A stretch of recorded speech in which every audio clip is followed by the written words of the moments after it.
Good evening.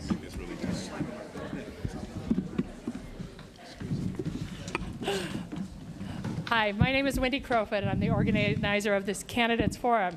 I want to thank all of the candidates for accepting our invitation. To everyone that's attending, thank you so much for your time. I hope you find this evening informative. I want to thank all of my co-sponsors, CAT, Friends of Caltrain, Great Streets Mountain View, Greenbelt Alliance, Safe Mountain View, and Silicon Valley Bicycle Exchange. Some housekeeping notes: restrooms are to the back, and babysitting is downstairs. We will be bringing your children up here at 9 sharp. We hope you will pick them up before then.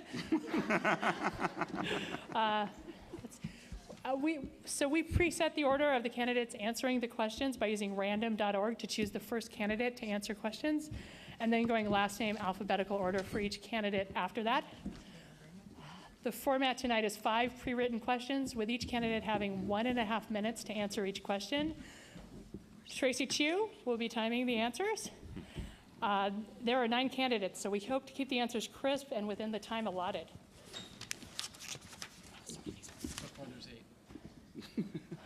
We will be taking questions from the audience. You should have received an index card on your seat. After question 3 and before question 4, we will ask that you give your written questions to John. Where are you, John? And Sherry. And they will be pre-screened to ensure that we're on topic and that we don't duplicate previous questions. One note, Lisa Matichak has to leave early tonight. I've asked that between the pre-written questions and the audience questions, for time's sake, she just leave. Thank you for the note, sorry. I'm delighted to introduce this evening's moderator, Debbie Meitels. Debbie has been called an environmental entrepreneur for her skills in working with nonprofit startups, recruiting volunteers, and leading several community organizations.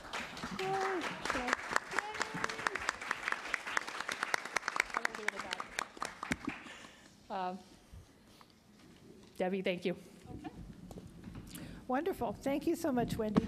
I'm going to try to put this thing back in here and see if I can do that.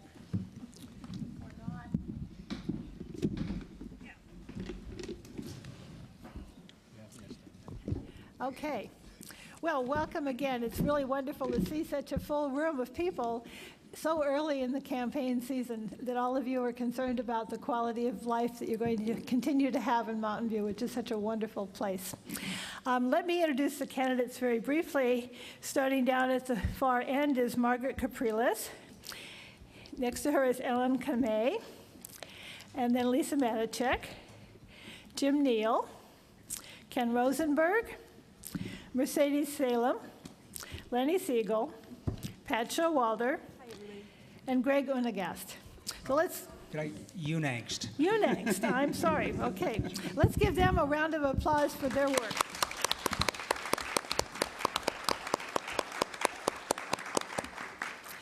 It's really a labor of love when folks like this decide to spend, several months campaigning in order to improve our community. So thank you all for participating tonight.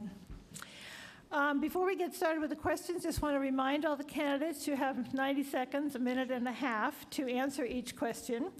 And Tracy down here has her tablet, whatever it is, iPad with the timing, and she's going to raise it up high when you have 15 seconds left. And then when there's no time left, it will turn red, so you'll see what the timing is. And again, to remind people in the audience to write your questions so that John and Cherie can collect them. You can move them towards the center aisle, I guess would be a good way to do it. Okay, so we're ready to get started. So we have actually 5 pre-written questions, and then there'll be the time for the audience questions.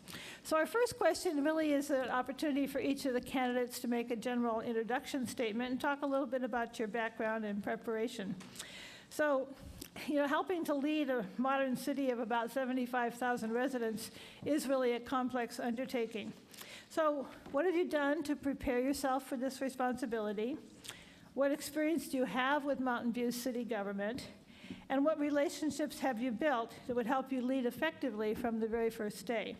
And we'll start with Greg, and then we'll go down at the end towards Margaret and come back up this way. So Greg, go ahead. So Anyway, one of my 4 degrees that I have is in public policy, and there you get exposed to public administration.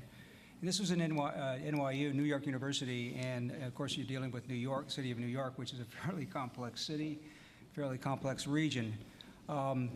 But my civilian job was at Lockheed, dealing with, again, large organizations. I was a program manager, program director, technical director, among other titles that I had on the 33-year career I had there. So you're used to dealing with large human organizations, and as you find out, going from organization to organization in a big corporation like Lockheed, human beings are human beings, and they have pretty much the same bureaucratic tendencies and organizational tendencies and strengths and weaknesses. And your job as a leader or as a manager is to try and figure out how to take advantage of all the strengths you have and how to minimize all the weaknesses that you have, which you always will have. At any rate, I'm used to dealing with very complex organizations. I am on the Bike Pedestrian Advisory Committee for the City of Mountain View, dealing with city staff there and going through all the complex issues of the bicycle pedestrian network. Thank you. Okay, now we'll go down to Margaret. And again, tell us how you've prepared yourself for the experience and about relationships and experiences in Mountain View. Thank you. I'm a resident of Mountain View for over 45 years, and I've raised a family of 4 with my husband, Bob, here for that time. And as I began my volunteer activities in the community, I was volunteering in all the children's activities initially, and then I started work with Hewlett-Packard just after they were old enough to let me go out of the house. So I was looking for a new involvement in Mountain View after I had been working with HP, and what better way to start than enroll in Leadership Mountain View. That educated me in understanding what we were doing in the community and exactly the most effective way I could be involved. So after that time, I led the LMV Advisory Board. I joined the El Camino YMCA Board and received their Distinguished Service Award in 2012. And then in 2012, I ran for City Council, and it gave me an opportunity to walk around and even see more of Mountain View than I'd ever seen before, and helped me understand that I really wanted to continue to serve in Mountain View. I now serve on the Environmental Planning Commission, and I think this has even further prepared me to make the tough decisions we have to make in our city of 77,000. Thank you very much. Thank you, Margaret. And now Ellen Kamei. Thank you. My roots in the city, I feel, have prepared me well. I'm a 3rd-generation Mountain View resident, and I'm able to have that historical perspective of what Mountain View was and how it's changed over the years. My experience, I have worked in federal government, for city government, and now I work in county government, so I understand the different levels of how government works and how to be efficient. The issues that we face in Mountain View require collaboration, and some of the issues we face are regional issues. I am fortunate enough to have established relationships with these organizations, such as VTA, to address them. And I am a Leadership Mountain View graduate in 2012, and I'm an active volunteer in public safety with the Mountain View Police Department and Fire Department. And this year, I am the Vice Chair of the Environmental Planning Commission. So I have the practical experience that it's necessary to tackle the issues.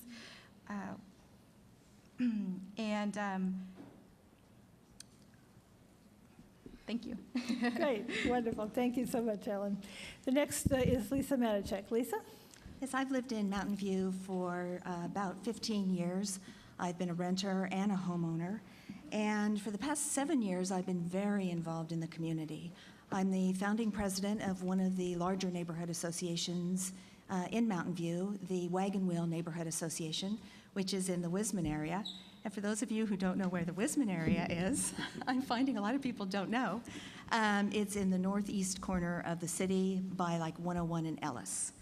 I was appointed to the Environmental Planning Commission in 2010, so this is my 5th year on the EPC. I've been chair and vice chair, so I really understand how the city works. I understand the major issues facing the city, and I know how to be effective on the commission and therefore the council. I've championed specific issues that are important to residents and businesses alike during my tenure on the EPC. I've got quite a few relationships that I would say are significant and are ones where I know I can go to these folks and talk about issues with them. Former city council members, current city council members. I'm honored to be the only candidate endorsed by the 3 city council members who are terming out. And there's also some former city council members that are close advisors of mine. And then, of course, the network of folks who are in neighborhood associations throughout the city. Thank you. Thank you. Jim Neal, tell us about your experience and relationships in Mountain View. Hi, my name is Jim Neal, and what I've done to prepare myself is over the last 3 years, I've attended almost every single city council and almost every single EPC meeting. I read the same materials that they read. I study all the same things that they study, I study before each and every meeting. And I do this in addition to working a full-time job. I also have relationships with a number of people on the EPC, on the city council. I have former mayors that I speak with on a regular basis. I have a good relationship with small businesses, which I think is important. I think that they don't have enough people that really listen to what the small businesses need. I speak with neighborhood groups, and I also, my most important advisors are my neighbors. It's the people that live in the neighborhoods and live close to me. And if you walk down my street, you'll see that my relationship with them is very good because I've got my sign on every single one of their lawns. So I think that if they trust me that much, I think that they must see something in what I'm able to do. I'm constantly at the city council meeting speaking out on all types of different issues, everything from affordable housing to improving transportation to parking and traffic. As a matter of fact, I've had a great deal of input into the parking and traffic situation in Old Mountain View, and so I'm hoping that at the end of this, you'll understand everything that I can contribute to the city. Thank you. Thank you. Next is Ken Rosenberg, and share with us, please, your background, experiences, and relationships. Yes, thank you, and thank you for everybody who are hosting today. My name is Ken Rosenberg, and I moved to Mountain View about 18 years ago, roughly. We quickly started a family. I think I'm the only candidate with kids still living at home. I have a 15-year-old and a 13-year-old. About the age of 5 for my daughter, I started getting very actively involved in Mountain View activities. I had just started a new job at the time. I was at Morgan Stanley, I still am. And today, I find it kind of interesting that I manage about the same amount of money as Mountain View's budget is. So if you want fiscally responsible candidates, I am one of them. But I started off working immediately with the neighborhood in the Old Mountain View Neighborhood Association. And it was my experiences there that really shaped my decisions for years to come. Because when you, as Lisa might attest, when you run the neighborhood association, you're getting views from almost everybody. And sometimes they're at odds with each other. And I really wanted to find a way for people to start talking to each other in a healthier way. So a couple years later, I purposely joined the Mountain View Human Relations Commission, and I started what's called the Civility Roundtable Discussion Series. And it's a way to get people out of their homes to start talking to each other.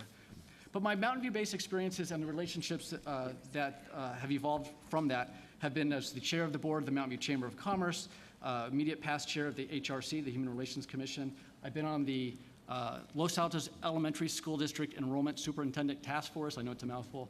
And it goes on and on and on and on. Great. So thank you. Thank you very much. Mercedes. Hi, everyone. Thanks for coming, and thank you so much for hosting this wonderful event. Ironically, I was late because of one of the issues that we're going to talk about today, transportation. But a little bit about myself. I will let you guys judge if I'm qualified or not to be your council member, but let me give you a little background. I'm a self-made woman. Thank you, Ken. My parents came here and came to America for a better life. I went to college, I paid for it myself. I went to law school and I paid for that myself. And I'm really proud to have done that. And I couldn't have done it if I wasn't fiscally responsible and I didn't understand how to save. Before I went to law school, I worked in high tech. I worked at big companies like Cisco and Fujitsu, so I understand the high tech culture and the high tech world. And after law school, I worked in government and public sector because I found that's where my passion is, that's where I feel fulfilled as an individual, and that's where I can excel and give back to my community, whether it's a neighborhood, a city, a county, or on the federal level. I've worked for a variety of different members of Congress as their lead counsel for tax issues, judiciary committee issues, as well as technology issues. I understand city government, county government, and federal government, which is going to become increasingly more important as a decision comes up to decide what to do with Moffett Field. You'll need someone who knows how to deal with the federal government. Thank you. Thank you. Lenny Siegel's next. Thank you. I've been on official committees. I was on the first downtown revitalization committee in the 1970s and the Environmental Planning Commission from 78 to 80. Served on the Restoration Advisory Board since 1990, the Northeast Mountain View Advisory Committee. What's different about me is I'm a community organizer. I bring people together, engage them, help them figure out what they need to do, and help them do it. I helped form Citizens for Rent Relief, the Coalition for Homeowners and Renters, Mountain View Voices for Peace, the Alliance for New Moffett Field, the Save Hangar One Committee, and most recently, the Campaign for a Balanced Mountain View. But the other thing I do, and people may be less aware of it, is the work I did locally around Moffett Field grew into a national career. And I helped bring together people from the Defense Department, environmental agencies, state agencies, the environmental movement, to find common solutions. That is, getting adversaries to work together. People don't think they want to work together, but somehow we figure out a way to get things done right. So, for example, a few years ago, I was facilitating sessions sponsored by the Natural Resources Defense Council and the Department of Defense to find a way to get more renewable energy on Defense Department lands and nearby properties. So I have experience working with people who don't like working together. I have experience empowering people, and I have experience solving problems. Thank you. Thank you. And our last speaker for this initial round is Pat Showalter. Hi. Good evening, everybody. My name's Pat Showalter, and I've lived in Mountain View for 30 years, so pretty much my adult life. I raised my 2 kids here, and through that process, I went to what I laughingly call the University of the PTA, and did all sorts of organizational things. When they got a little older, I applied for the EPC, and I worked on the Planning Commission for 9 years. That was a thorough education in how Mountain View city government works. And there were lots and lots of projects in that 9 years, but I'm particularly proud of the Wisman Station project and also the below market rate and the business linkage fee projects, which support our affordable housing. In the last 10 years or so, I've served on the League of Women Voters board for Los Altos and Mountain View as a natural resources chair, and I've also been on the Santa Clara County League of Conservation Voters board. Both of those organizations are devoted to informing voters and good government. Like Lenny, I've worked in the environmental field pretty much my whole career, and I've developed a great deal of skill at bringing people together from opposite sides of the table to get things accomplished. I'm a civil engineer, so I have technical background that's directly appropriate for solving infrastructure problems. And I really think that every stakeholder brings an important voice to the table. Thank you. Thank you. What a great group of folks we have to choose from. So our second question is delving down into some of the more specific issues related to biking and walking in Mountain View. Many Mountain View residents, including children and seniors, either walk or bike to local schools, parks, stores, etc., and including the amazing downtown you have here. Bicycle commuting is rising among the millennial generation, and also Mountain View employers are encouraging bicycling to work. So to meet the increasing needs to safely walk and bicycle, what projects or policies would you support in order to support the infrastructure for pedestrians and cyclists? And we'll start this one with Ken Rosenberg, and then go next to Mercedes and work that way. So if I would understand that the question is policies on promoting bike? Right, bicycling and pedestrian infrastructure safety. All right. So there's been a lot of studies that have been done in the last decade or so that really talk about the health aspects of walking, biking, and so forth. But people don't do it if they don't feel safe. And so what we have a lot of groups, and a lot of groups in this room are representing the idea that people will get out of their car if they feel like it's a better alternative to take their bike or to take a walk. And so it is incumbent upon the planning department and city officials to design every project with this in mind. So what we're really talking about at the end of the day is a land use issue, right? So the priorities of the campaign are housing, traffic, and land use. And so this falls under land use. With respect to, well, first, I'll answer the question specifically with respect to policies. I'm in favor of almost anything that is going to promote increased biking and walking. Simple, good answer, thank you. Mercedes, what would you consider as a way to support bicycling and walking? Okay, so again, I'm also a proponent of creating safer bike lanes and safer pedestrian walking areas, as well as some green space, so it makes our city more walker friendly. Best example is me today, as I'm driving from West San Jose up here, and I get to El Camino, and it's just the stop and go. Then I turn onto Ringstorf. I come in here, no parking, park across the street, you know, nearly get hit by 3 cars, you know, like Frogger jumping across the street to get here. So this is a perfect example of why it's not safe all the time for pedestrians and bikers. So I like the Great Streets proposal that would create a road diet on California. I like that idea. It creates buffers for bikes and buffers for pedestrians. I think that's fantastic, and I applaud the City Council for voting to go ahead on a study for bike and pedestrian paths on Escuela and California. I'm excited to see what comes out of that.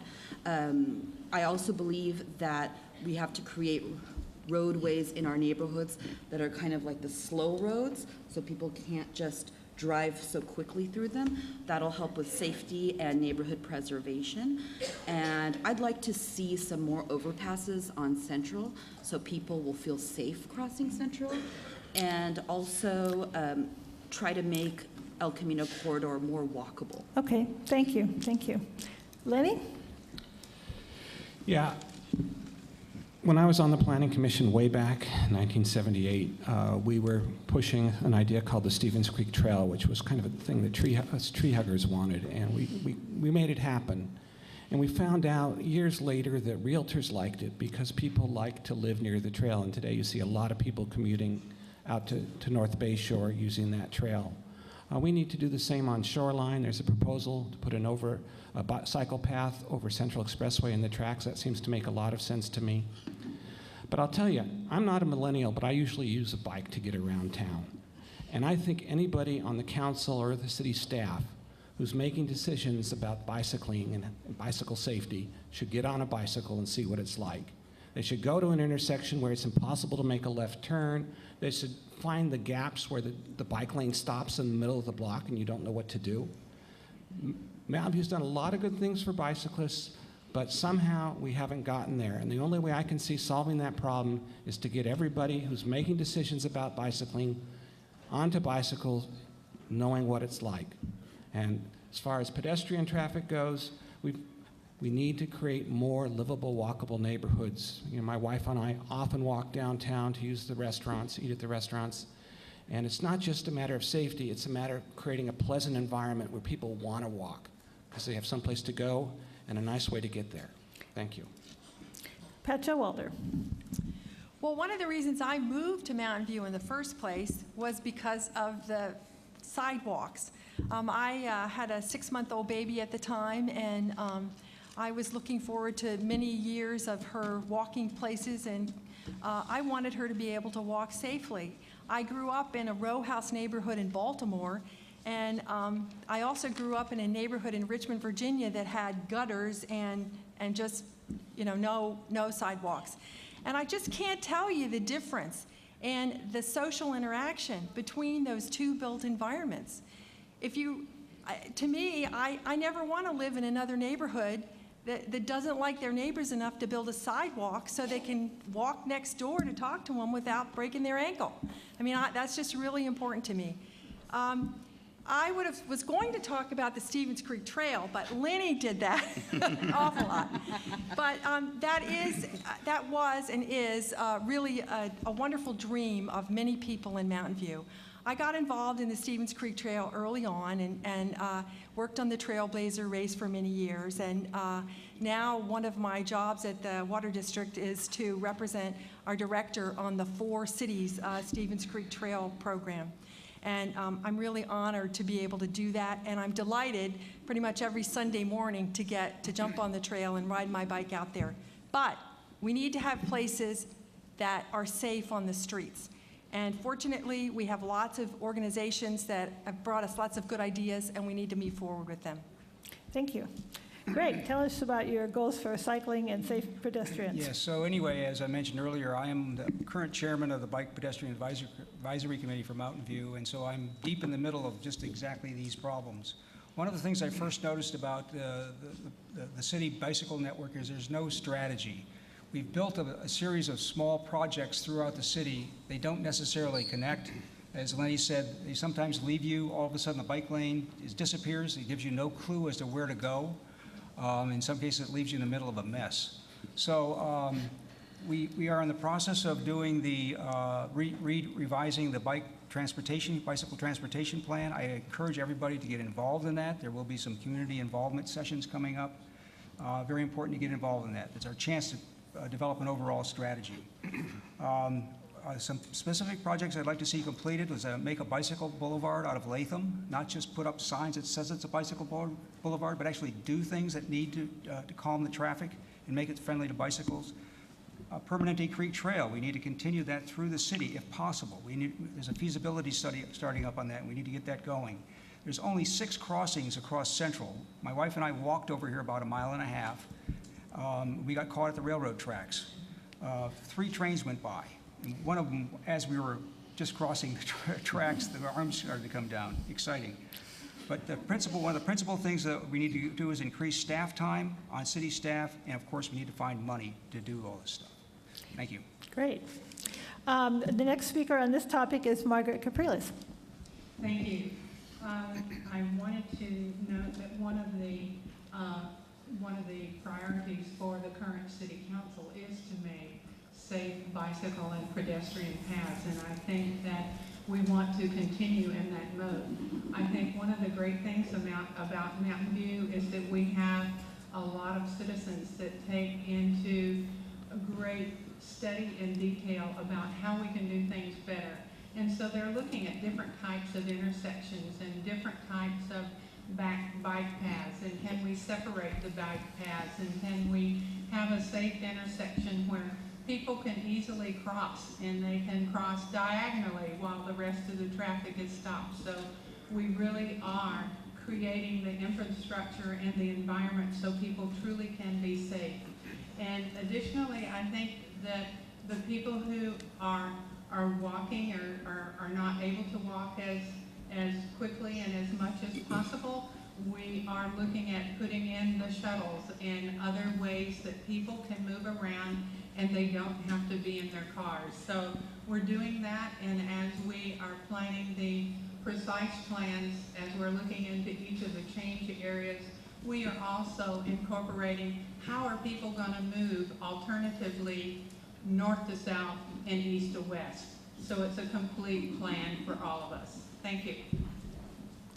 Our next speaker is Ellen Kamei. So creating an environment that is safe no matter what mode of transportation or what age you are is of high importance to me. I'm really encouraged that the city is currently hiring a bicycle pedestrian mobility coordinator. I think that that will really help in terms of at the beginning of the year, the city created a pedestrian master plan, and as was mentioned earlier, there is a bicycle master plan in the works. I think both of those items are great blueprints for us to use as we move forward with how we shape the city. And something that's been happening on the Environmental Planning Commission is taking those two items into account as we are tackling the precise plans and trying to even improve that and build upon that. So that's some feedback that we got last week in terms of how can we widen sidewalks, how can we create buffered, protected bike lanes so that people feel safe. What's the connectivity between our neighboring cities? I think that that's a really important item as well. Not only making it easy to travel within the city of Mountain View, but also our neighboring cities, and also connecting to Stevens Creek Trail, which takes us throughout the city. And thank you.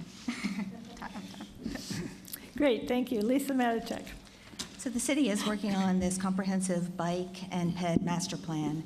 And similar to other master plans that we've done, we will be looking at the issues and concerns and putting together that sort of blueprint or comprehensive view of how this should evolve. You know, of course, from time to time, you take a look and see, you know, does something need to be changed? But it'll be good to have a stake in the ground on what we are trying to accomplish with our bikeability and walkability of Mountain View. But of course, you know, there's also things we can do right now, and on the Environmental Planning Commission, we talk about these quite frequently. We're working on the precise plans for North Bay Shore, San Antonio, and El Camino right now, and we are absolutely looking at how bikeable and walkable those areas are. Where we obviously will coordinate that with the overall plan, but we're moving forward with those now. Also, every time a development proposal comes before us, I'm looking at how bikeable and walkable is it. There are things we can do, especially in the commercial areas, to make them more walkable. If you've ever noticed, a lot of our office parks don't have sidewalks, and we absolutely need sidewalks in those areas. There's also a couple of key areas that we should address, like Shoreline, since that's a major thoroughfare in and out of North Bay Shore. And then personally, I would like to see the trails expanded because they're separate, and you know, we need them to go throughout the entire city. Thank you. Jim Neal. I think the city's actually done a really good job with identifying most of the major issues associated with bike and pedestrian traffic. And I think that primarily from this point, we just need to get the details fine-tuned. Things like, you know, what do you do about the sidewalks on El Camino Real? I don't know if any of you have ever walked along El Camino Real. I have. And if you're walking down towards 85, it's a nightmare with all the tree branches and roots that you might, if you're riding a bike, you can use them for a ramp. I mean, you can, you know, go Evel Knievel on those things. So, you know, basically, it's things like that, I think, that are the little minor things that are major annoyances that we need to take a real look at now that the framework is in place. Although I walk most everywhere now or take public transportation, I myself used to be a cyclist. I used to ride a bicycle in San Francisco. So if you can imagine what that's like, I used to ride up and down Geary every single day from downtown to the Richmond district. So it was quite an amazing ride, and a lot of times you were taking your life in your hands, you know, just to be on those streets, especially, you know, during rush hour. So I understand that there's definitely a real need to make sure that all modes of transportation are safe, that they're effective, and that we get them to operate smoothly together as much as possible. Thank you. Great. Well, before we start the next question, I just want to remind those of you in the audience that if you would like to write your own question, you can put it on one of the cards, and Cherie or John will be available after this round of questions to pick those up for you. So think about what you'd like to ask the folks up here. So our next question is about housing. And rents in Mountain View have increased 14% in the past 2 years, making Mountain View one of the cities in the country with among the highest rents in the nation. And of course, housing is a very significant challenge for employers in Silicon Valley as well. And of course, this is a regional issue, but what, if anything, should Mountain View do to address housing affordability? And we'll start this round with Ellen and then move to Lisa and Jim and down the table. Ellen? Thank you. So an issue that we're facing here in Mountain View is supply and demand. We do not have enough housing, so how can we be proactive? In 2014, there were 1,136 subsidized apartments in Mountain View and 76 more units in construction. Obviously, we need to do more, so what can we do? I think one solution would be engaging in a public-private partnership. So as we're all aware, the city of Mountain View is 12 square miles, and a lot of that land has been developed. So I think it involves a creative, collaborative solution to find that land and leveraging the $13 million in funds that are dedicated to affordable housing to address that issue. I also think it's also a variety of housing that's necessary. Currently, we have more rental than ownership opportunities, and the city participates in subsidized housing for affordable housing, but also ownership housing in terms of below market rate units. So I think it's also having those options, also a variety of different income levels of individuals, so having a variety of different prices for those housing. Also, the city is soon to finish their housing element, and I think having realistic goals in that housing element will help us get some practical solutions. Thank you. Lisa? So as you said, housing and transportation and many other things are regional issues. And I can't let that go by without emphasizing that. But certainly there are some things we can do here in Mountain View. Transportation, so people don't feel compelled to live close to where they work, so that they have some options there. But we really need effective public transportation so people can get to work without sitting on the freeway for a couple of hours. Some of the things we're doing in that regard, I think will go a long way. The Transportation Management Association that the major employers have started, and where people will be able to take buses, and they'll be open to the different employers as well as the public. So you'll be able to get around on those. The city's starting up the 2-year free community shuttle. And I've said before, I hope that is wildly successful, and that we listen to folks that are using it to find out where we need to make adjustments, and hopefully we can expand that so people can move around the city more easily. You know, Mountain View already has about 2,500 units in the pipeline, and that's a significant amount of units when you think we only have about 34,000 units already. So we've got some housing coming on board. There's also other places where we can add some. In the Wisman area, where I live, it's already zoned for housing, and the infrastructure is already in place. So let's add some housing there. Thank you. Jim Neal, what can we do about affordable housing in Mountain View? First, I have to say, I haven't the slightest compulsion to live where I work.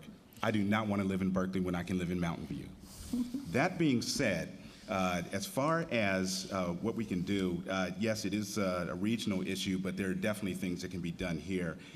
Last year, the Mountain View Voice wrote an article about the Madera project, and it's the one that replaced Mitten's Lumber, and that's why it's named Madera, because it's Spanish for wood.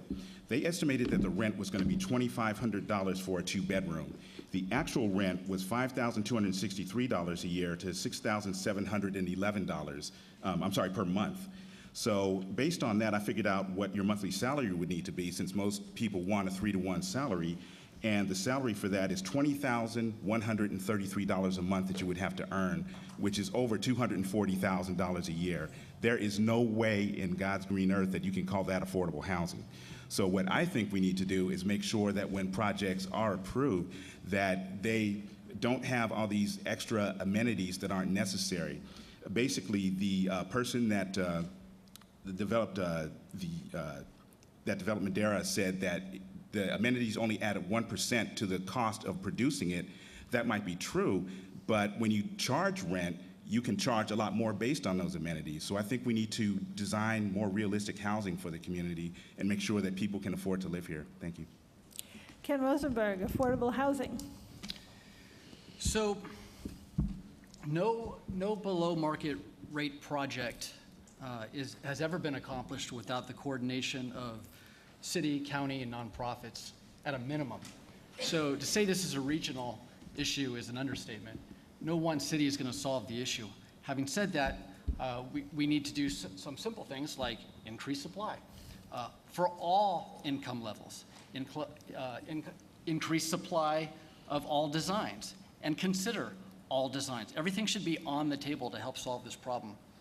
We need to promote housing near transit, for example.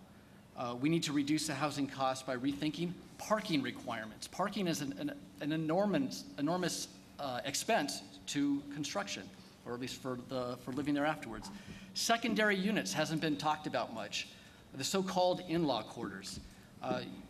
If we were allowed to have your garage or your basement or the back of your yard, we don't have to change the neighborhoods to do that. Characteristics stay the same. One of the issues we keep hearing is quality of life. I don't want things encroaching into my neighborhood. Well, that would preserve it. Another way to think about this issue as well is talking about affordable houses versus obtainable housing. People don't always want affordable. People want something they can obtain. Out of time. Thank you. Mercedes. So I think our housing problem is kind of like the common cold. You know, there's no cure for it, okay? But there are things you can do to ease the pain. And I don't really think that we're gonna be able to solve the housing problem because we just live in this really beautiful, desirable area that's just gorgeous and has a ton of smart people and a ton of commerce. So, well, things we can do to ease the pain, things that we already do. We do the below market rate, but that's not enough. That's really just a drop in the bucket. So we do it because we can, we do it because we should, but it's not gonna get close to solving the problem.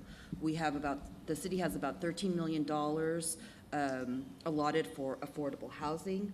Again, that's not enough to create enough affordable housing. We need to do some kind of fundraising, if you will, looking for grants and private partnerships so we can build a couple more buildings that will be affordable.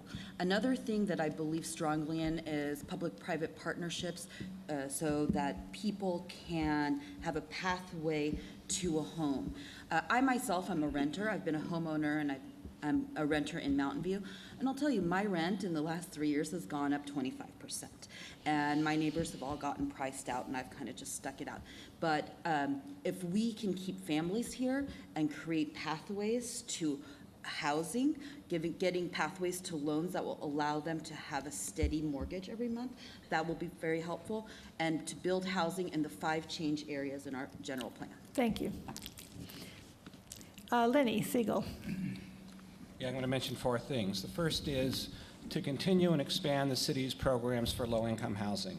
Section 8, below market rate, subsidized housing projects. Secondly, other people using the term public-private partnerships, got to push Google and other companies to invest in community land trusts to make it possible for middle-income people to enter the housing market as owners. The idea of a community land trust is people buy in cheap, they don't get as much appreciation, but they get some appreciation, and they become owners. But the real problem here, those are a drop in the bucket, is supply and demand. We need to dramatically increase our supply of housing in parts of town that can take it, and those are primarily San Antonio and North Bayshore. So I urge you to show up at the Planning Commission tomorrow night, to show up at the City Council next week for their study sessions on North Bayshore, because the city's about to make a decision which will make our housing situation much worse. They are talking about adding 3.4 million square feet of new office space and no housing. That's like 17,000 new jobs, people who need a place to live, people who need a place to drive, and no housing. The only way to solve our jobs housing imbalance is to put brakes on office development and build housing instead, starting with North Bayshore. Thank you. Pat Showalter. I actually think that the city has done some really good things for affordable housing. There just haven't been nearly enough of them. We do have a below market rate ordinance, which we have a lot of money in that pot. I had heard it was 19 million. Some other people have had 12. Whatever, it's a lot of money. That money shouldn't be just sitting around. It should be put to work.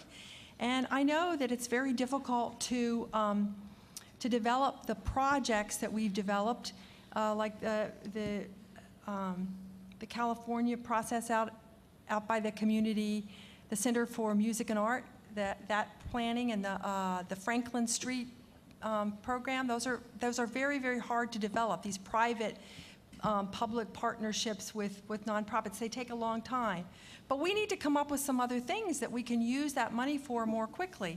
For instance, we might want to give people mortgage assistance to help get some of our teachers and public safety workers able to buy houses here. We might want to provide rent subsidies. Another thing that's been mentioned is the granny unit. When I was on the Planning Commission, we wrote a granny unit ordinance. It was way, way, way too strict. We need to make it easier to do. And then the other thing I'd like to say is vacation rental by owner. That's a way that people who have a place that's expensive can get a little more money. Thank you. Greg?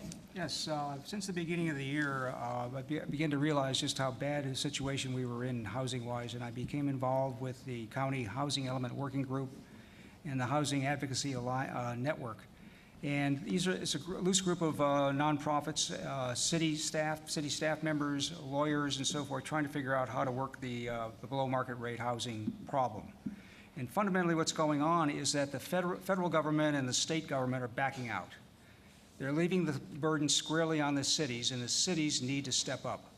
And one of the reasons I'm running for city council is to try and get Mountain View to lead the way in finding solutions to these really tough problems. We're tearing apart our middle class. We're stealing our futures away from the younger middle class generation. They can't afford to buy, they can't afford to rent, they want to live here, but they can't. So we need to find solutions to this situation. Public-private partnerships is just one way to do it. It's in the best interests of the corporations that are here to have housing for their employees somewhere.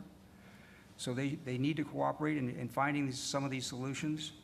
I mentioned auxiliary dwelling units, ADUs, more technical term for granny units, mother-in-law units, whatever. That's one small step, but that kind of thing needs to be done. But it's a huge regional problem. But like I say, Mountain View needs to lead the way in finding solutions to it. Thank you. And Margaret, you're our last speaker on this question. Thank you. I think that the idea of the private-public partnership really is something that we need to pursue and pursue aggressively.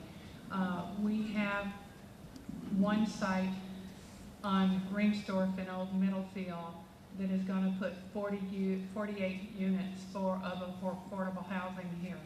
So the list to get into that housing is probably much, much more than 48, and I think we need to be a lot more aggressive in that way.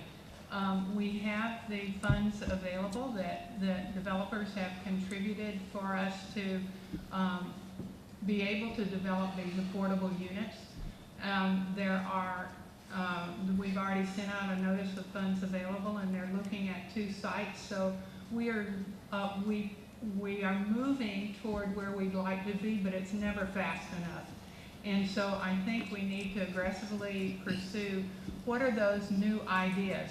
What can we do to make sure that our nurses and our police officers and our firefighters can live in the city where we live? If we have an emergency, the citizens are going to have to take care of it because our safety officers don't live in our town. So I think those are couple of ideas, but I think there's a lot more potential in the public-private partnership. Thank you. Thank you. So right now is a good time to finish up your questions, and John and Cherie can walk down to the aisles, and you can pass to John over at that side and pass to Cherie to the center aisle, and she'll take the center ones and finish them up for them, and they're going to give them back to the staff at the back table. So we're going to go on to the next question, which has to do with transportation. Air pollution and greenhouse gas emissions and congestion, of course, are continuing problems, especially when workers are commuting from long distance because appropriate housing isn't available near to their jobs. So think out maybe 8 years from now, after you've finished 2 terms on the council, how would you expect transportation and land use in Mountain View to be different based upon what you would have done? And what improvements would you support? And I guess the first one here is Pat Showalter.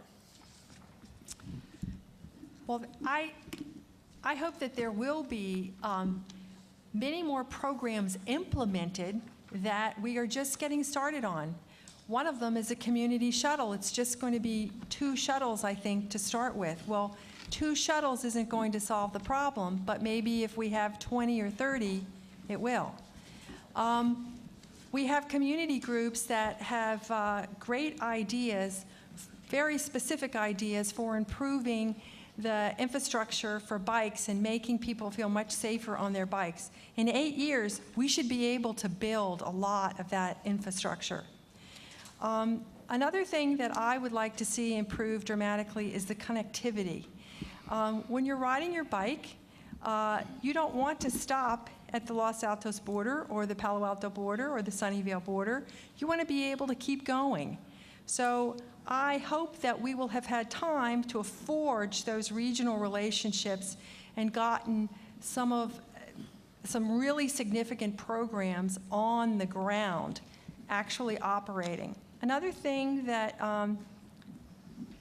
well, we won't have implemented, but we will be further along with, is the rail improvements, the electrification of the train, and we will have made some light rail. Light rail should be double-tracked by then. So those are some improvements I expect to look back on. Thank you. Greg, I'm going to ask, what will you be seeing in 8 years from now? Well, I would hope that we would learn that we need to build housing near the jobs and get past the concept of you live in one place, you work in another, and you shop in another. We need to get walkable communities that you can bike places. I hope to see a movement in that direction where we get away from this, the last century's structure of how we organize our land use. And of course, bicycle pedestrian networks is very critical to what I've been trying to do. Every person that rides a bike is not driving their car. I was on the Environmental Sustainability Task Force back in 2008, and I learned there that 50% of the carbon dioxide generated in the city of Mountain View is from cars and trucks.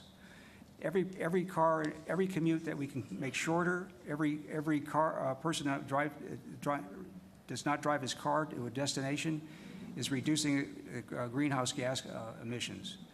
Electrification of the rail line is critical. I used to think that high-speed rail was a way to get down to Los Angeles more conveniently. Well, now I'm beginning to look at it as a commuter rail line where somebody can live in Los Banos and get to Mountain View and work. Because we have a situation where we have these ridiculous 50-mile, 60-mile commutes. I talk with a fireman who lives in Napa, a guy that works on my car, lives in Modesto. These are people that work in the city and would love to live here, but there's just no way financially they can do it. So we need to increase our housing supply. Thank you. And we'll go back up the end of the table to Margaret. So in 8 years, I would love to see us have a very safe and walkable environment, which includes the open space that we want to so much cherish, and we want to maintain that. So, you know, my question is, how much can we build and still have the open space and the safe and the safe pedestrian and bicycle routes that we all want? So I envision that we would have our high-density housing next to transportation, where we have started in our precise plans, and we believe that we are beginning slowly to achieve that. And I think that we will have the shuttles that come every 10 minutes on time near your house, and you can take them and you can rely on them. So I envision that we can accomplish that in 8 years, but we need to be very diligent in the way we are pursuing each of those solutions. So we need to look at all the aspects, including the shuttles, but we need to make sure that the routes make sense and that the residents can take advantage of that to go anywhere they want as easily as they want. Thanks. Ellen Kamei, what transportation improvements would you like to see in 8 years?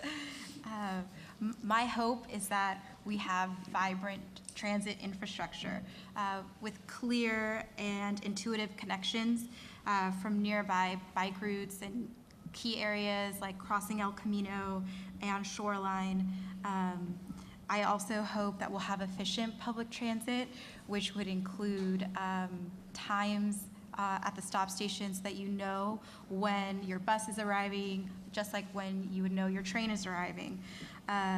Also, Caltrain electrification, also trying to build off of existing infrastructure. So at those Caltrain stations, part of it could be expanding the platform so that they're longer, so that there's more trains on those Caltrain cars, so that more people can ride it and increase the ridership, so that perhaps there's one more car dedicated to those who have their bicycles. Also, VTA, having that be more efficient. I actually had a conversation yesterday about perhaps doing direct stops from Mountain View to San Jose and what those key locations might be, and there was interest there. I also would like us to have the option to be a feet-first community, so having the option to walk on comfortable streets and buffered bike lanes. Great. Lisa? Yeah, so in 8 years, I'd like to see BART down the peninsula. But I'm thinking that's not going to happen. It might not even happen in my lifetime. But it frustrates me no end that we don't have BART in this area. I lived in the East Bay, and I took BART every day to the city, and it was wonderful. Lived in Washington, D.C., and took the Metro, and it was wonderful. I really wish we could have it here. But in the meantime, I talked a little bit earlier about the TMA. I'm hoping that's wildly successful and that it's open to all employers, the public, and that everyone can use that. We talked about the community shuttle as well, and I'd like to see that also something that's wildly successful and an expansion of what the 2-year trial is. There are some key locations where I think we can work on better bikeability, especially to the major employment areas. I'd like to see that. And light rail, I really want light rail to be an effective form of transportation. There are some things that are being done, like double tracking in some areas, but I think there's more that can be done with light rail so that as we develop in the Wisman area, it is an effective form of transportation there. But also near and dear to me is also trail expansion and completion. I think trails are so much better than some of the other forms we have. I'd like to see them expanded. And I'm going to apologize that I was triple booked, now double booked. I got it down to double booked, but I'm still double booked. So thank you very much, and I apologize for leaving. Thank you for being with us.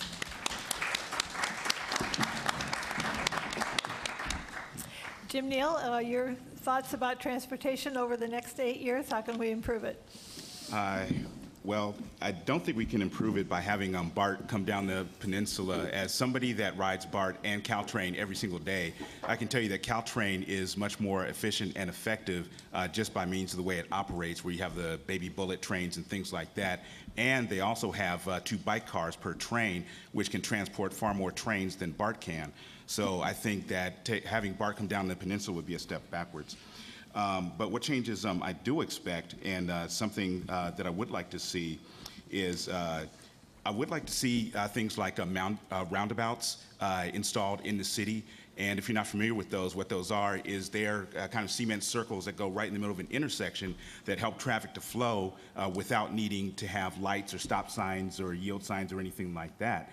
And it allows bicycles, pedestrians, and cars to flow in a more even manner, and it forces cars to slow down at the intersections so that they're not, just not flying through.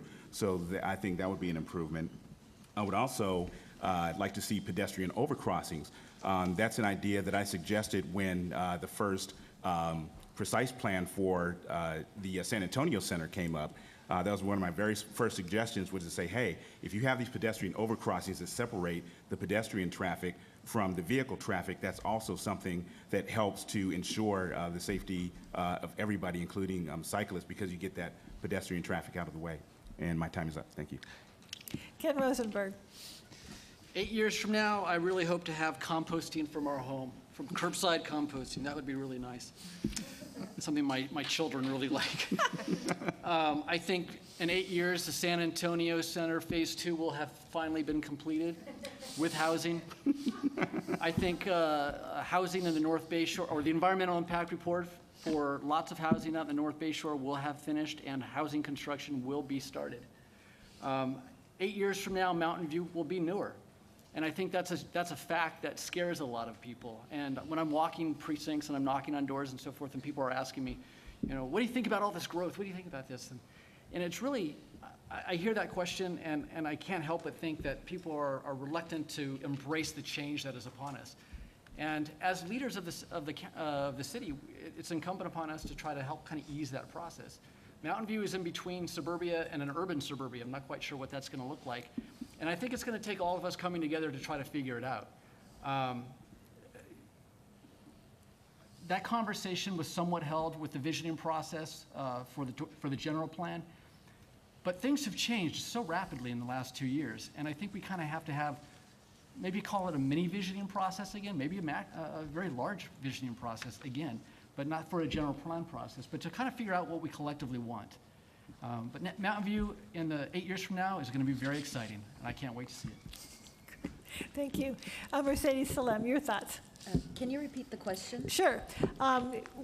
Imagine that you've been elected to the council, and 8 years from now, you will have looked back upon what kinds of improvements have been made in the area of transportation. What would you envision that would have happened and that you would have contributed to? So one thing that I'd like to see before 8 years from now, I hope, is the little stoplights on the asphalt for safety for pedestrians and bicyclists.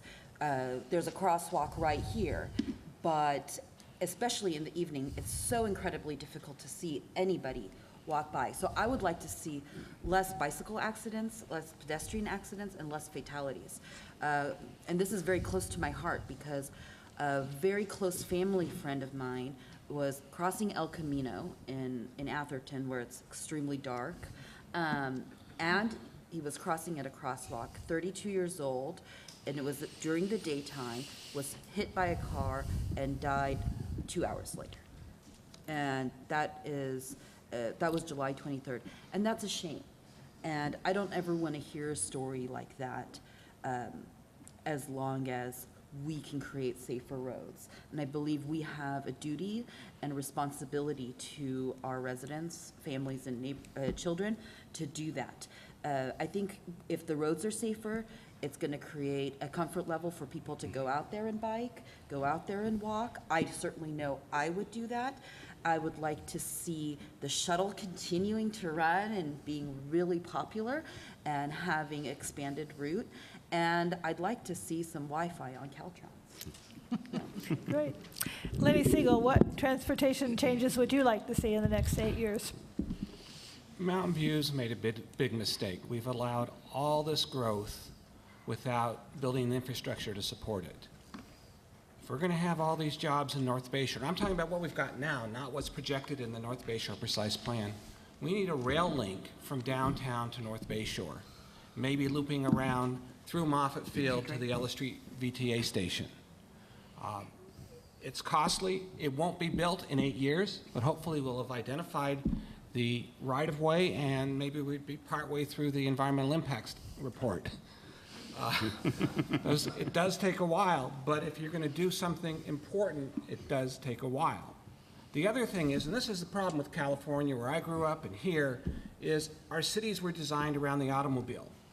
And if you want to do transportation efficiently, if you want to pay for it, you have to design land use around transportation needs. Smart growth is more than locating housing near transportation. It's locating housing near centers of employment and providing for reverse flows. If If we put housing in North Bay Shore, yeah, not everybody's going to work out at North Bay Shore. The people who don't will be able to use the traffic lanes or the rail line to go back in the other direction, using that unused capacity, making the system more efficient. But we got to think big because we've thought big. Thank you.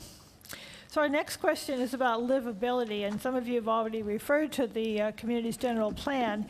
It does show an increase of over 20,000 jobs by 2030. And so the proposed precise plans have created several growth areas where it's expected that more jobs in housing would be located.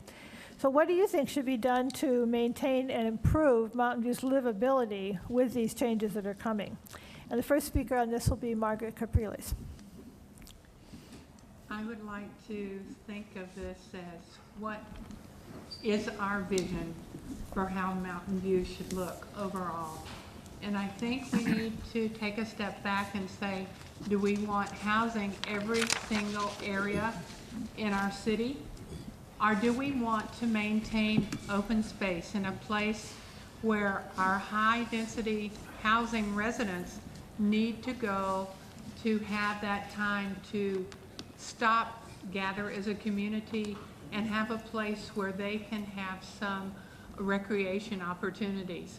We never have enough parks in Mountain View, from what I can see. Every time we see a small place or an area, we say we've got to have that open space as well. So I think it comes down to balance and what the overall vision needs to be, because that's part of the community. It's got to be, where are we going to gather? How can we move around to see each other? How can we take care of our daily needs? And how can we,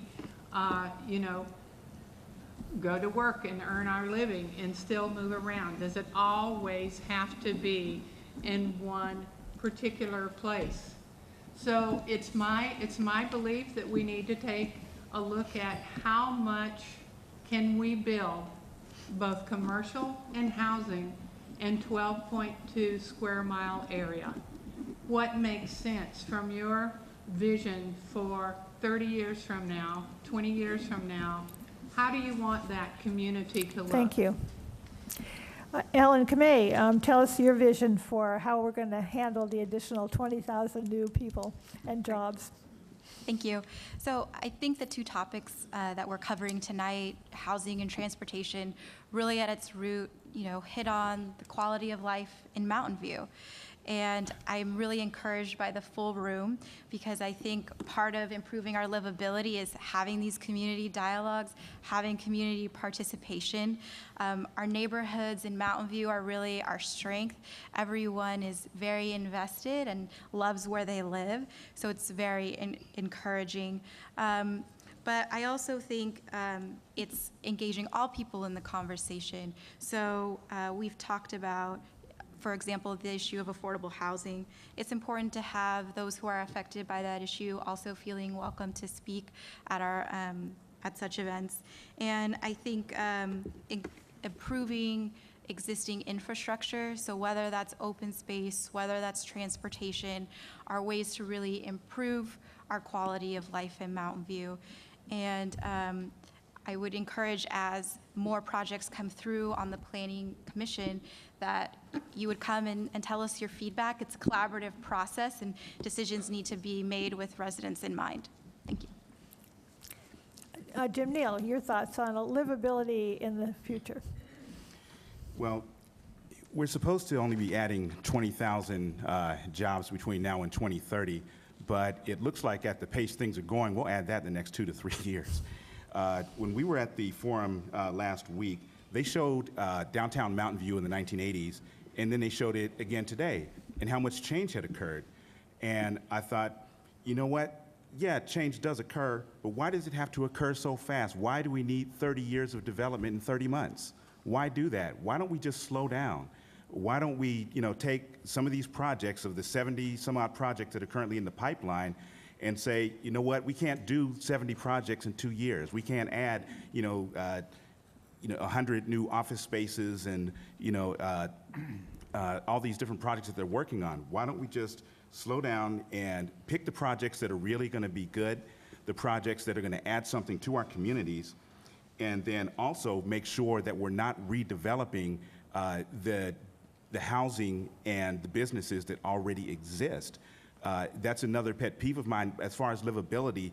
I want to be able to stay in my house. I want to be able to, go to Rose Market and to the Milk Pail. I don't want them being redeveloped just because they can make more money. Because to me, that's not making it livable. It may be better in some people's eyes. It might be better looking, but to me, that's not livability. Livability is preserving our neighborhoods and developing slowly and smartly. Thank you. Ken Rosenberg, your thoughts on future livability with increased jobs? I'm not sure what my thoughts on livability are right now, but I think global climate change has reached this room. We got people down here wearing parkas. It's cold up here. First of all, let's please recognize that a lot of development requests are in the pipeline, but nothing has been built. So we have an opportunity to continue the discussion. And I think that's really important to understand. They haven't broken ground in the North Bayshore area to build facilities for 20,000 more people right now. So let's make sure the torches and the pitchforks are kept at bay. So livability means a lot of different things. And to me, it means community and neighborhood. And it's one of the reasons I started off my civic engagement in Mountain View with the Old Mountain View Neighborhood Association. It's how I got to know everybody. And it was that talking to each other and the ice cream socials and the block parties and so forth that really made life special in Mountain View.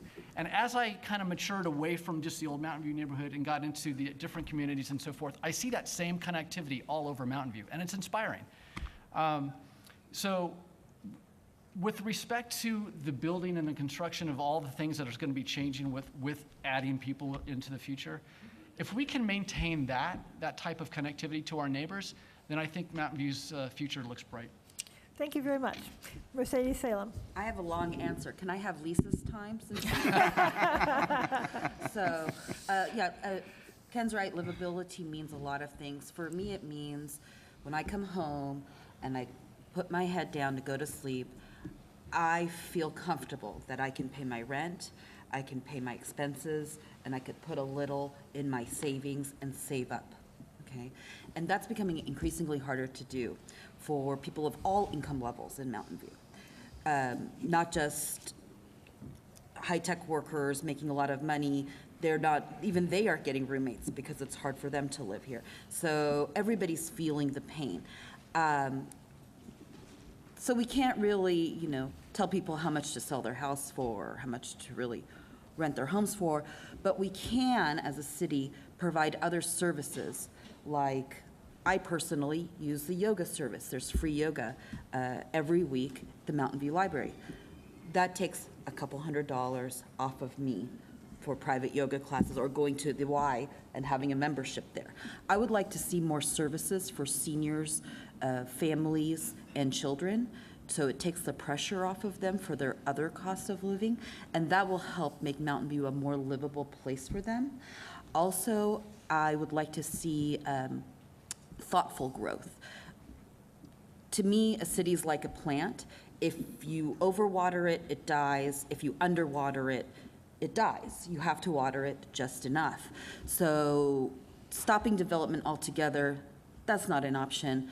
Developing everything that comes our way, that's not an option either. Thank you. Yeah. Thank you. I told you I wanted Lisa's time. Lenny Siegel. Could you reread the question? Sure. The idea is to talk about how you would see increased or improved livability with adding 20,000 more jobs by 2030. How can we maintain the livability that Mountain View has or improve it? The wonderful thing about the internet is you can go online and look at the census zip code data. And in 2012, Mountain View had 75,000 jobs, which means by the middle of 2013, we surpassed that 20,000 number that you're talking about for 2030. We've already busted that. So how do we deal with that? We've put all the stress on our community, on our housing, on our infrastructure, on our transportation. What can we do? We can slow down the growth, and we can provide not just more housing, but livable neighborhoods. Don't just plan in reaction to what developers come to us with, but decide what we want. Plan neighborhoods like San Antonio with a school, with a park. Make it a place where kids can bicycle, not just with the sharrows down the middle of the road, but a place where kids can get around. You can't just do that by letting the developers dictate the kind of development. They're going to make money anyhow. Let's be proactive, design livable neighborhoods in places like San Antonio, North Bayshore, and maybe in the long run, if we put in the train between downtown and North Bayshore along that corridor, we can create a new neighborhood in sort of that mixed-use area. Again, we've already busted the general plan. We're threatening our quality of life and our diversity. We have to think boldly and plan assertively. Pat Showalter, your thoughts? It's hard to be the last one in a question like this. I agree with a great many things that have been said, but there's just kind of two general areas I want to talk about for a minute. One is the built environment. We make the city livable by making it comfortable for people to move around. Sidewalks, bike lanes, more shuttles, and balanced neighborhoods that have the things that we need close by so we can walk and use them. I think another thing that Mountain View has always just really been a treasure of is just the sort of cornucopia of organizations we have in city services. We have very strong local schools, which provide lots and lots of activities. We have parks. We have a great Parks and Rec program, a great program for senior citizens. And those things are a lot of fun. They make people come together. We're going to have the Art and Wine Festival this weekend. We've had movies at the park. You know, we have inexpensive swimming lessons so all of our kids can learn to swim and be safe. All of these things contribute to a livable environment, and we need to figure out what the balance is and move forward with them and continue to support them. And Greg, you are indeed the last one. Yes, I thought I was. I thought I was. Did I miss something? So many people talking. Anyway, livability, yes. You know, we're in a period of transition, as Lenny said. We've already blown through the numbers for the 2030 plan. We are going to continue to add jobs to some degree. So we need to figure out how to keep this city together. We need to protect the neighborhoods that are there. The land use that is in place now is primarily, from the land perspective, is single-family homes on about a quarter-acre lot. That's just the way the city has been laid out, and that's the way it was laid out in the previous century. We need to protect the investments of those owners, but at the same time, we need to figure out how to make denser housing in available areas. Lisa said there's areas in northeast Mountain View. Well, where I live, there's a transition area going from housing to light industrial. A lot of that light industrial area is underutilized. We can take advantage of that and make, as they say, urban villages where you can walk to places and with small parks and trails in those integrated into those developments. So we have a way of doing it smartly if we take advantage of the opportunities before us.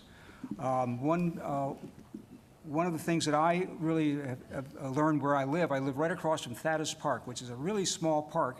I thought when I first moved there, this is totally useless. It's too small. That place is just mobbed in the mornings with little kids just running and screaming and having a great time.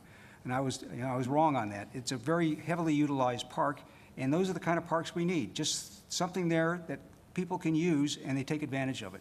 Thank you. Well, we've now come to the time when we can look at some of the audience questions. And Tracy, I'm wondering, this one is a follow-up question. Can you give us a 1 minute instead of the 1 minute 30? And I think they can all answer this one on 1 minute. And the question on the follow-up is, do you support more housing in North Bayshore? Why or why not? And the order of speaking on this will be Lenny and then Pat. So Lenny, tell us about it. Can I answer for him? I give up my minute. It's the Yeah. order. I have his minute. Basically, you know, the North Bayshore Precise Plan looks at 500 acres. I think we can devote 100 acres near 101 and Shoreline. It's not going to threaten our open space. It's going to be easily served by transportation. We can put in 100 acres of housing. at a density similar to what's at Park Place on Castro Street. That would allow the 5,000 units of housing we need to support a school and services and retail out there. To me, it's a no-brainer, but it's going to take a lot of work by people in this community to reverse the course that the city's been on since 2012, when the City Council rejected by a 4-3 vote the environmentally superior alternative of putting housing in North Bay Shore. If we care about the environment, if we care about the diversity in our community, it's a no-brainer. We got to do it. Great, thank you. Pat, your thoughts on housing in North Bay Shore, why or why not?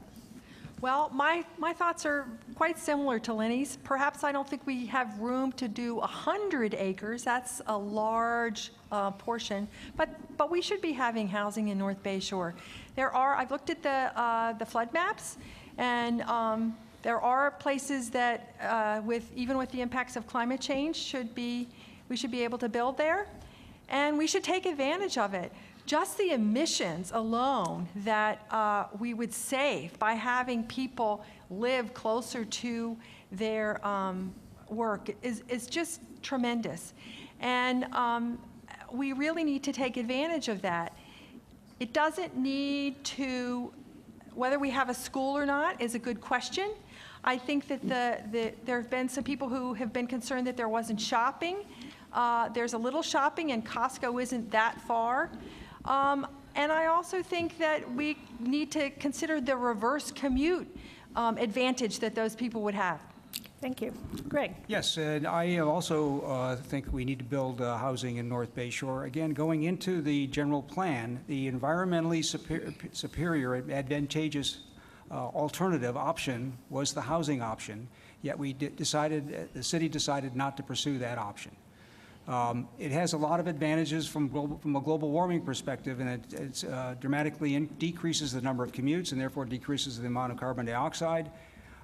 So there's a lot of good advantages for that. Whether it's 5,000, 1,000, I think that needs to be analyzed and figure out what is the sweet spot for that. Part of it is, do we need a school? Do we have a requisite density to have a grocery store there?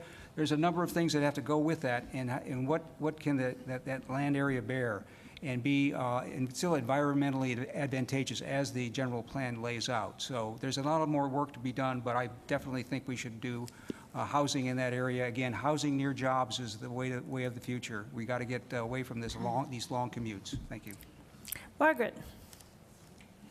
This is where I have a difference of opinion. I want to know if we put a community out there, is this sustainable over time? And I wander back in history and I think about Silicon Graphics. Silicon Graphics is now the Google campus, and it's now the Computer History Museum. And by the way, I did find out that Silicon Graphics still exists with 300 employees in Fremont. So my concern is, how much do we keep building in Mountain View to accommodate the present? Can we sustain that in the future? And I am not sure that that is the case.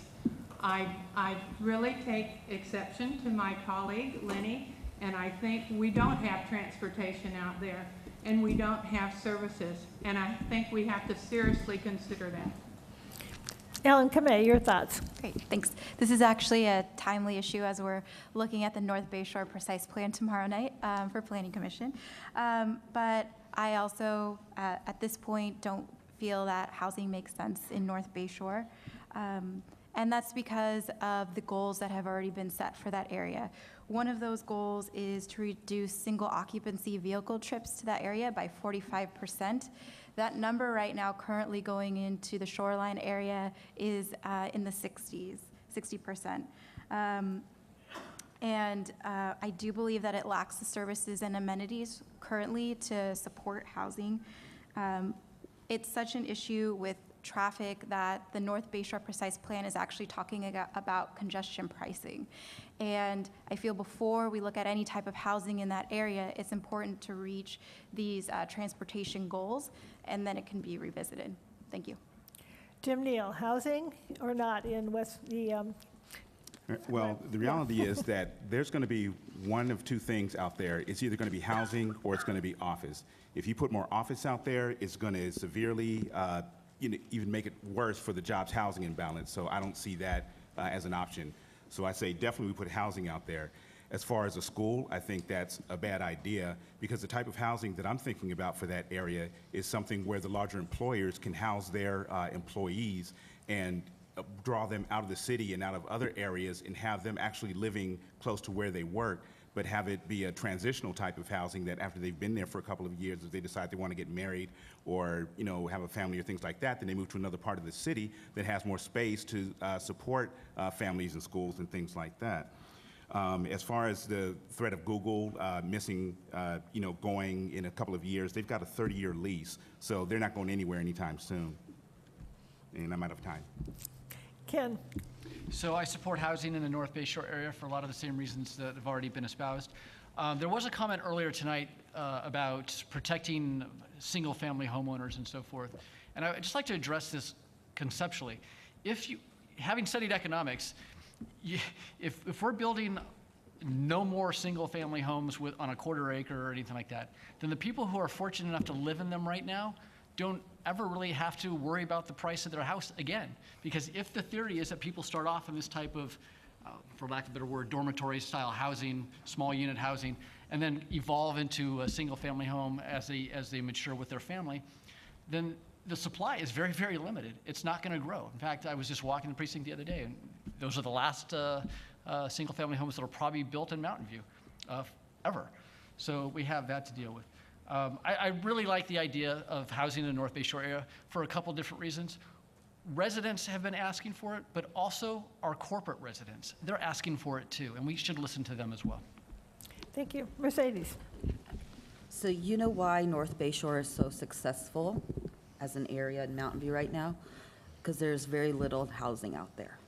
Okay, it operates really well as an office park. I'm not a proponent of housing for a variety of issues. Currently, there are no services out there, and the businesses that are out there by the movie theater are suffering because all of the patrons who used to go to those establishments now eat on campus, and all of the services are provided for by the companies that they work for. So creating a Safeway or a big store, there's no real draw to them because we're presupposing that the people who are going to live in housing units there are going to work in the big companies that already provide them everything they need from soup to nuts. So they're not going to be at the Safeways, they're not going to be at the restaurants, and those businesses will not thrive. The existing businesses are not thriving right now. Secondly, the sea level rise is not de minimis. That will happen over time. We cannot be short-sighted. Thirdly, perfect example is the earthquake that we just had up in Napa, 6.0. Out there in North Bay Shore, it's not bedrock. Remember 1989, what happened in the marina? Thank you. Great. Thank you very much. Okay, our next question is on a slightly different topic, but also a very important one. Mountain View is a diverse community, and it's estimated that 10% of Bay Area residents are undocumented. Yet they do not have a voice in several cities, but yet they do not have a voice. Several cities in the U.S. have passed policies to allow residents to vote. Would you comment on this? And the first person on this one is Jim Neal. All right, I'm sorry, can you repeat that question? That wasn't very clear. Undocumented residents do not have a voice, and several cities in the U.S. have passed policies to allow residents to vote. Would you comment on this?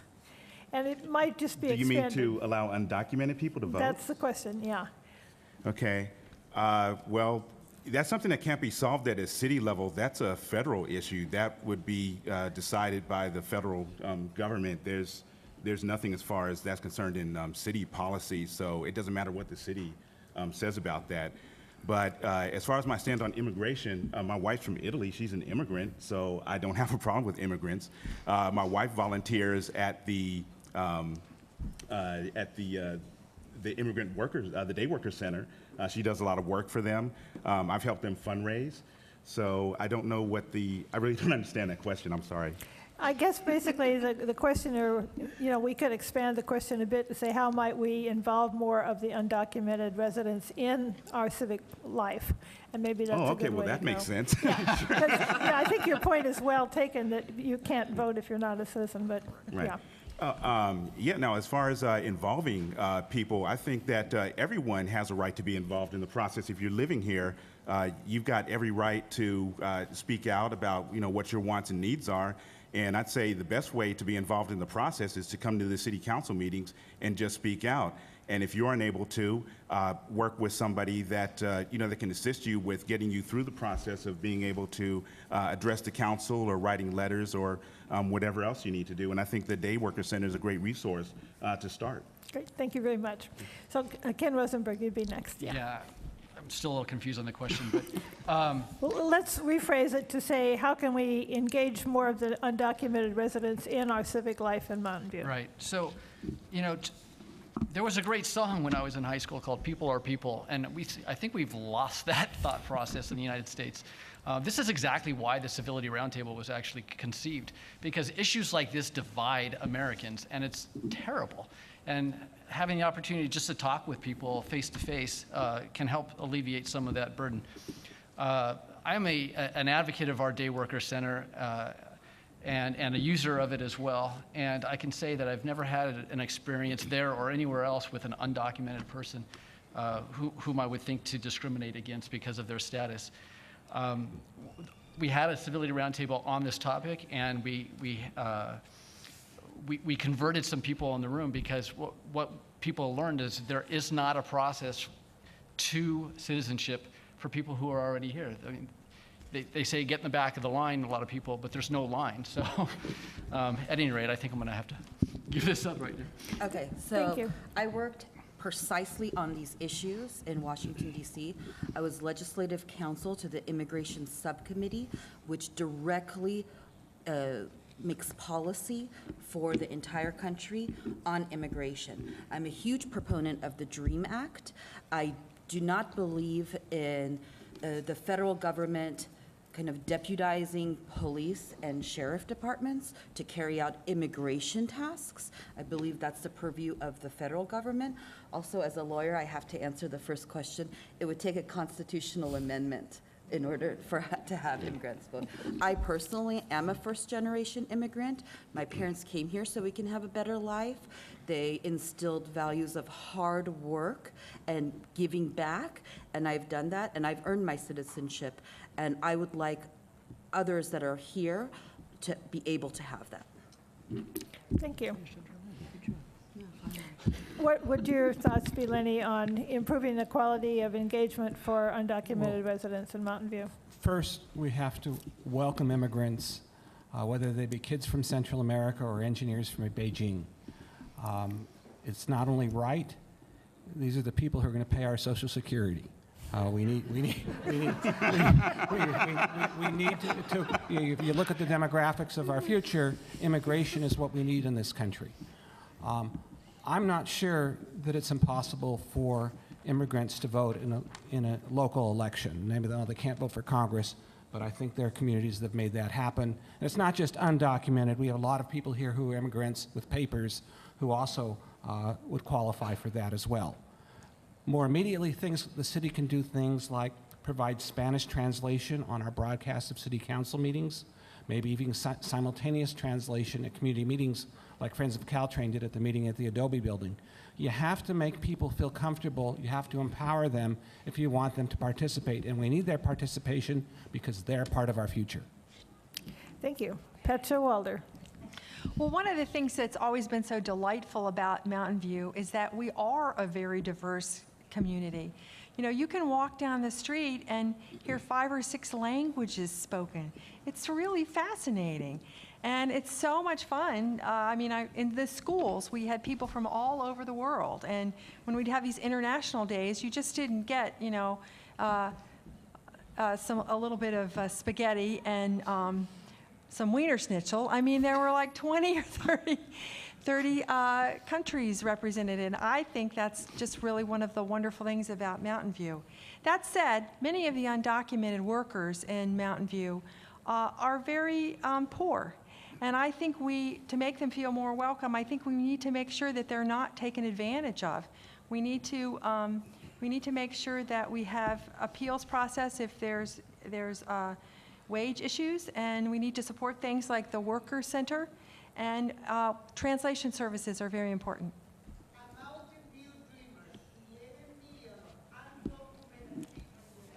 Very important. Thank Very you. important. Thank you.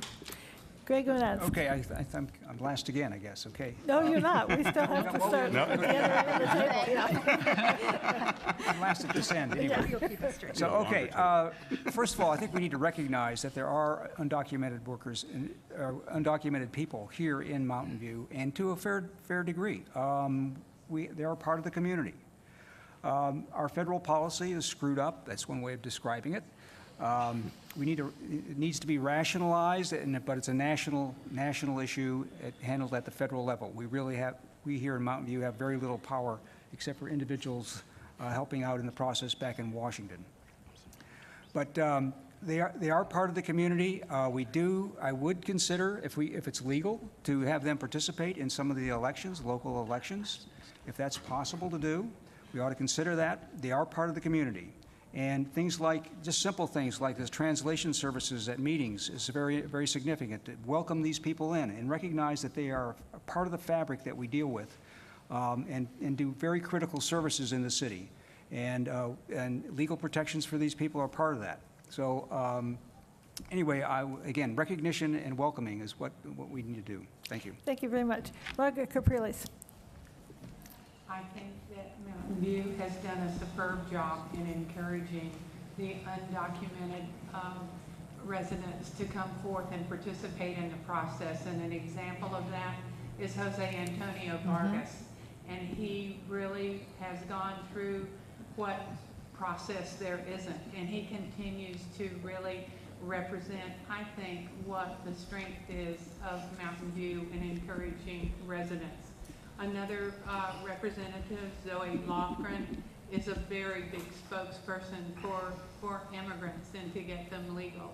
And I think that as we've seen in some of the things that happen, we can do something maybe to begin to get involved their voices in our local process and hopefully use that as a role model to pass that along onto the federal process. Thank you. Ellen Kamei, yes. I appreciate this question because I think it touches on something that makes Mountain View really special, which is its inclusive feel. My grandparents were here cutting roses in the Mayfield Mall area, and then on my dad's side, he's Japanese American, they were interned, and after the war they actually came back to the Mountain View area, were gardeners, and then created their own flower growing business. And I think part of what's necessary, and something that I stress to the city manager's office when we have planning commission meetings and notices, are language access. So having multilingual, transparent communication with the public. Not everyone has a computer, not everyone has a smartphone. So part of that is putting that out to community centers, churches, and at schools, and talking to those in the community who might be in touch with those who we normally would not have outreach with. Thank you all for your thoughts on that. The next question goes back again to the transportation issue, and it says, how would you ensure that Mountain View provide effective transit along El Camino Real to connect our community with those north and south of us? And this one will start with Mercedes Salem. Okay, so I guess this question really is getting at the BRT, right? So Among other things, yeah. So I'm not a proponent of a dedicated bus lane on El Camino. I don't see that as a viable alternative for our community. I'm willing to be proven wrong, but from where I stand, I don't believe it is a viable alternative. I think it's worth looking into the alternative that's been proposed for, kind of like a hybrid BRT lane. I'd like to see a feasibility study on that. El Camino, it's a tough one because we're not going to, Palo Alto has pretty much said no to the BRT, so we would be the end point. Santa Clara, their part of El Camino is much wider. They may or may not be able to do it. And the cities are kind of bunting, saying, well, let's see what the other cities do. So as Mountain View, I think we should take the lead on it, look at it seriously, do feasibility studies, and come to a decision, and the other cities will follow us. Thank you. Lenny Siegel, your thoughts on connecting us along El Camino? Yeah, as Mercedes said, it's a difficult one. Like several of the other people up here, I do not support taking away full traffic lanes for bus rapid transit, but there are a lot of things that can be done at intersections with stations to make the buses more efficient and more regular, get more people in the buses. Maybe someday we'll have enough people in buses we'll be able to take away traffic lanes. But I think in the long run, we're going to have to think about the fact that when you have a busy corridor like this and we're building housing up and down it, then we're going to have to look at rail transit of some sort to supplement what we've already got with traffic. We can't take away traffic lanes because we've got too many people living in single-family neighborhoods that do not feed well into El Camino. So the last mile is our problem. Pat Showalter. El Camino really is a difficult issue. In the 30 years I've lived here, it's been one of those routes I studiously tried to avoid because even though I understand conceptually that the lights are timed, they always seem to be timed against me. So, and I know that I'm not alone in feeling that way. So the first thing I think we need to do is I think we need to put more money into and staff resources into having the traffic flow on our big arterial streets move along. I also am not a believer in the dedicated lane for buses, just simply because the only way it's really supposed to work is if you have a bus every 5 minutes. That's what's wrong. We need to have the buses be much more frequent. If we can get that done maybe in the next 10 years, then maybe 20 years from now we should look at it. But right now we need to work on frequency of the buses and making those the flow go more smoothly. Thank you. Greg. Yeah, and so I'll just corroborate that I agree that one of the issues with buses is frequency of service. One of the reasons you don't have frequency of service on El Camino is there's not enough population density. So therefore, you don't have as many users, and therefore you don't have many buses coming by. So you have a bus, you miss a bus, sometimes it's a half an hour or so waiting for the next one, you hope. So my opinion is that I think we should look very carefully at some of the upcoming technologies that are coming at us. The self-driving cars are one possible option. People movers are another option. There's a number of technologies that are just starting to develop and may possibly come to fruition in the next 5 to 10 years that we should be able to take advantage of. And then in this part of an overall evaluation of how to actually start implementing that in some practical way. But it's a tough problem. So in the meantime, we got to deal with cars. They're going to be part of the puzzle for at least a good another 10 to 20 years. Who knows how long, much longer. But that's part of the puzzle. We have to continue to deal with that. Thank you. Thank you. Margaret, your thoughts on El Camino connectivity? Yes. I think the ability to move down El Camino from north to south needs to include some partial bike lanes, because often in order to access, even to get to an intersection, to go from north to south, you really need to have some portion of a safe piece on El Camino. So it's a partial plan. It can't be a bike lane all the way down El Camino unless you have a death wish. And so the intersections and the crossings and the way they are framed in El Camino from north to south is going to be very critical in knowing how we can make that a little bit more efficient and safe for our pedestrians and our bicycles to move around. Quick, VTA asked me, why don't you want dedicated bus lanes? And I said, we've got such a transportation issue within the city, we need to resolve that before we can even consider a dedicated bus lane. So I'm not for that. Thank you. Ellen. So the stretch of the nearly 4 miles that we have here in Mountain View along El Camino, I think it's really important to revitalize that corridor. And part of that is creating the infrastructure for that. So creating wider walkable sidewalks. So that would involve taking off the parking on El Camino. And if we take parking off of El Camino, that would free up space to actually include a dedicated bike lane, which I think is really necessary for the city. And we can also try to have solutions in terms of putting the parking off of El Camino. I think bus rapid transit is just one step and one approach for transit. Because I think on El Camino, if we had secure bike parking, if maybe we put some of the bike shares along El Camino, that would also be helpful. And it would be easily accessible options for youth, family, and seniors. Thank you. Go ahead, Jim. All right. Yeah, I'm definitely against BRT. One of the reasons is that just in the project, I believe it was in Santa Clara, just for one block, they had to remove 135 trees that had been there, redwood trees that had been there for a while. So I can only imagine the devastation to the trees that would occur if they do it from one end of Mountain View to the other. The things that have been talked about before, such as the time signals, I think are a good idea. I've talked about the pedestrian overcrossings. I think that's the best way to alleviate a lot of the traffic issues that we're seeing, because a lot of it is because it takes so long for pedestrians to cross, and so those lights have to be timed a very long amount of time. But if you have the overcrossings, then you remove that, and it makes the traffic flow much more easily, and also it allows bikes to travel more freely. And in the time I've got left, I'd like to say that I'd like to go back to the affordable housing. I wrote an article about that back in January of this year. This is an online version of the Mountain View Voice.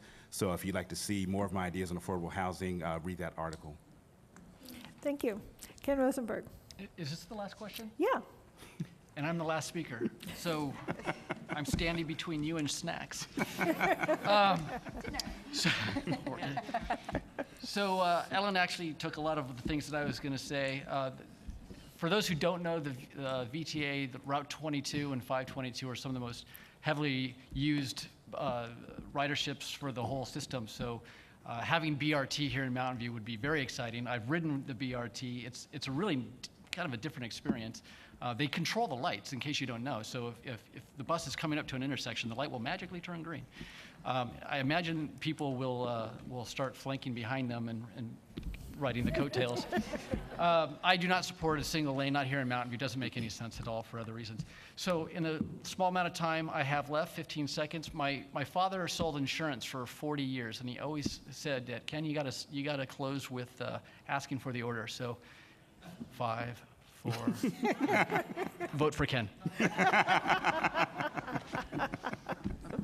Well, thank you all so very much for your wonderful, thoughtful comments. I think Mountain View is really blessed to have such a wonderful set of candidates, and it would be a very hard choice, I think, for people to sift through. So thank you all for sharing your ideas with everyone. And thank you all, too. Well, thank you all. Yeah.